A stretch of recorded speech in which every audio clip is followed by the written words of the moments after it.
এটা সাক্ষাৎকাৰৰ কাহিনী। পুৰা 6 বজাত শেষৰজন প্ৰাৰ্থী হিচাপে এগৰাকী যুৱতী সোমাই আহিল। নাম শ্ৰীলেখা, বয়স 28 বছৰ, ইংৰাজীত MA, মুখ্য কাৰ্যালয়ত কৰ্পৰেট কমিউনিকেটৰ পষ্টৰ বাবে আহিছে।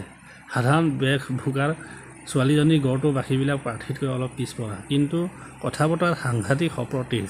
কেইটামান প্ৰশ্নৰ যেনেকৈ উত্তৰ দিলে ভাবিব পাৰি যে একেবাৰে উপযুক্ত প্ৰাৰ্থী। বেছি কথা কোৱা নাই, কিন্তু যিকেইটা কৈছে একদম টু দা পইণ্ট আৰু আত্মবিশ্বাসেৰে ভৰপূৰ। বৰ্ডৰ বাকী সদস্যসকলে প্ৰশ্ন কৰিছে, মই মনে মনে তেওঁ উত্তৰবিলাক শুনি আছোঁ। নাই, নিয়ম মাফিক এওঁক আৰু কোনো প্ৰশ্ন কৰাৰ দৰকাৰ নাই। দিনটোৰ ভিতৰত আটাইতকৈ উপযুক্ত প্ৰাৰ্থী এই ছোৱালীজনীয়েই। মই মনে মনে নিৰ্বাচন কৰিয়েই পেলাইছোঁ।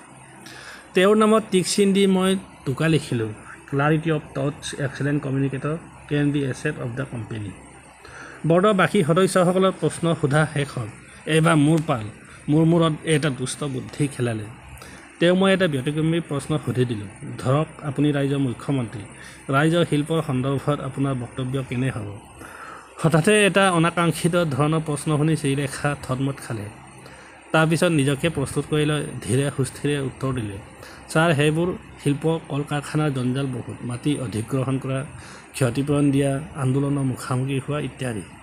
বিৰোধীয়ে অনাহকতে সুযোগো পাই যায়। এই ৰাজ্যত শিল্প বস্তুটোৱে আলাসত বহি থকা ব্ৰহ্মদৈত্যটোৰ দৰে, খেনুৱে কৈ আছে, খেনুৱে কৈ নাই। বৰ বিতৰ্কিত বিষয়। মই সেইবোৰ বিতৰ্কত নোসোমাওঁৱেই। তাৰ বাবে বেছি মূৰ ঘমাই লাভ নাই। তাতকৈ যেনেকৈ চলি আছে তেনেকৈয়ে চলি থাকিবলৈ দিম। তথাপি হয়, মই বছৰি একোখনকৈ শিল্প সন্মিলন নিশ্চয় পাতিম। তাৰোপৰি চেম্বাৰ অৱ কমাৰ্চবিলাকৰ লগতো মিটিং মাটাং কৰি থাকিম। বাকী চব বেতনিত ঔপৰিল বাসুদেৱাই নমঃ। য়ং জেনেৰেশ্যনৰ ক্ষেত্ৰত আপোনাৰ চিন্তা ভাৱনা কেনে হ'ব? আচলতে ছাৰ, য়ং বা অল্ড যাকেই কওক, জনতাই আজিকালি বৰ বেছি একো নিবিচাৰে। মাহৰ শেষত হাতত অলপ টকা, পকেটত স্মাৰ্টফোন, সস্তাত ডাটা, মল চলবিলাকত অলপ ঘূৰা-ঘূৰি, মাজে মাজে দীঘা, পুৰী, দাৰ্জিলিঙৰ একোটা ট্ৰিপ, বছ।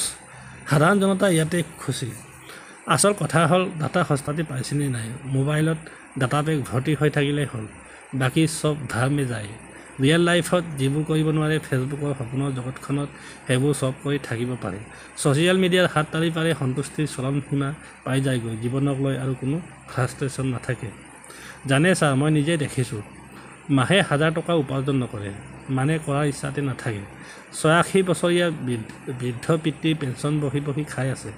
এনে জনতাই ফেচবুকত ডু ইট নাও বুলি বটল খুলি বহিছে।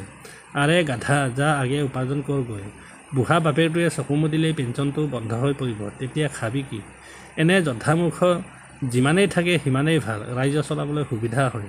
মুখ্যমন্ত্ৰী হিচাপে মই বিচাৰিম ঘৰে ঘৰে এনে ৰত্ন বিৰাজ কৰক। জনতাক ভুলাই ৰাখিবলৈ অনেক ৰকমৰ আয়োজনৰ ব্যৱস্থা কৰিম। যাৰ যিটো পচন্দ সেয়াই প্ৰাপ্য। কুঁহিয়াৰৰ চোবাৰ দৰে তাকে চোবাই থাকিব গোটেই দিন, শয়নে সপোনে সেইবোৰ কথাই ভাবি থাকিব। ছাৰ, আপোনাৰ আগত এটা মজাৰ কথা কওঁ। মোৰ মাহীৰ বয়স এতিয়া 50। ৰাতি 4 বাৰকৈ টোপনিৰ পৰা উঠে কেৱল ফেচবুকৰ নটিফিকেশ্যনবোৰ চাবলৈ। তাৰোপৰি বেকআপ হিচাপে YouTube, Netflix, Amazon prime, Hotstar এইবোৰ আছেই। অনলাইন জুৱাও আছে, টিকটক ভিডিঅ' আছে। ভিডিঅ'ত 8ৰ পৰা 80লৈকে নাচি নাচি নিজৰ চেহেৰা দেখুৱাব। আহ, কি আনন্দ! য়ং জেনেৰেশ্যন, তোমালোকক কিমান ডাটা লাগে কোৱা, ডাটাৰে চবাৰ চাহ ভৰাই দিম। এনেকুৱা কাম কৰিম যে ইণ্টাৰনেটৰ বাহিৰতো যে এখন জগত আছে, চব তোমালোকে পাহৰি যাবা। ইয়াকেইতো বোলে ডিজিটেল গভৰ্নেন্স। আকাশে বতাহে অক্সিজেনৰ লগত ডাটা উৰিব। জনতাক সেই ডাটাৰ খোৱাৰত ভৰাই কল্পনাৰ জগতত উটুৱাই দিম। এনেকৈয়ে লাহে লাহে কাম কৰাৰ ইচ্ছা আৰু বয়স দুয়োটাই শেষ হৈ যাব। পাব্লিকো খুচ, আমিও খুচ। মেনিফেষ্টোত পৰিষ্কাৰকৈ লিখি দিম, চাকৰি দিব পাৰোঁ, নোৱাৰোঁ নাজানো, কিন্তু ফ্ৰীতে ডাটা দিম।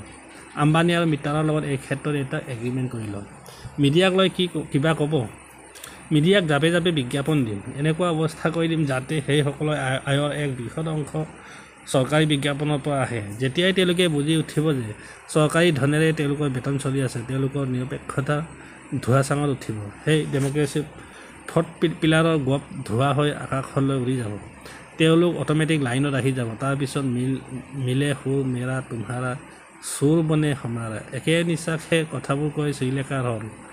গোটেই কোঠাটো অট্টহাসিত ফাটি পৰিল। মোৰ লগতে বৰ্ডৰ বাকী সদস্যসকলেও হা হাকৈ হাঁহিছে। অসাধাৰণতকৈ অসাধাৰণ। এনে লাগিল যেন কোনোবা পৈণত ৰাজনীতিকৰ কথাহে যেন শুনি আছোঁ। ছাৰ, মই কিবা ভুলকৈ ক'লোঁ নেকি? নাই কোৱা, একেবাৰে ঠিক কথা কৈছে। আমাৰ প্ৰশ্নৰ ইমান ভাল উত্তৰ পাম বুলি মোক ভবাই নাছিলোঁ। ইমান চমকপ্ৰদ কথাবোৰ ক'লে। আপোনাৰ ঘৰৰ কোনোবা ৰাজনীতিৰ লগত জড়িত নেকি? নাই, নহয়, দেউতা নাই, মা অৱসৰপ্ৰাপ্ত চৰকাৰী কৰ্মচাৰী। Thank you. ঘৰলৈ ঘূৰি আহোঁতে দোকানত সোমাই মিঠাই কিনিলোঁ। নিজে নিজে হাঁহি আছোঁ। কেনে অৱলীলাক্ৰমে হাঁহি হাঁহি বৰ্তমানৰ সমাজখনৰ সত্যটো প্ৰকাশ কৰি দিলে। অনেক পণ্ডিতে ডিঙিৰ শিৰ ফুলাই মিডিয়াত তৰ্ক কৰে। বেছিভাগৰে ৰুট কজ এনালাইচিছ কৰাৰ ক্ষমতাও নাই, চেষ্টাও নাই। কামত অহা কথা ক'বলৈ 5-10 মিনিটেই যথেষ্ট। ঘণ্টাৰ পিছত ঘণ্টা তৰ্ক কৰাৰ কাম নাই। ইয়াত কৰ্পৰেট অফিচৰ এগৰাকী চাকৰি প্ৰাৰ্থী 5 মিনিটতে সম্পূৰ্ণ চিত্ৰখন আঁকি দি গুচি গ'ল।